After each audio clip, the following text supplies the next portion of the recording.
আসার কারণে গোল হয়ে গেল। গোল নিজে নিজেই গোলের ভিতরে ঢুকিয়ে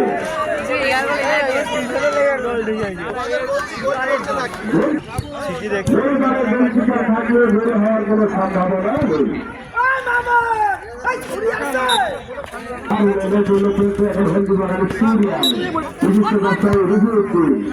এখানে উপস্থিত আছেন মান্নান ভাই, এখানে উপস্থিত আছেন নজরুল ভাই, এখানে উপস্থিত আছেন আফতার উদ্দিন, ইউনিয়ন যুবদল।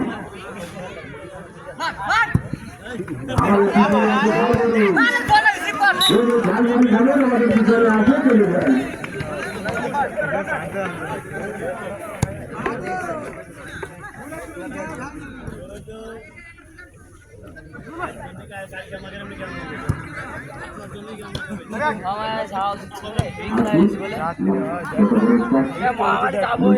সবাই ঠিকঠাক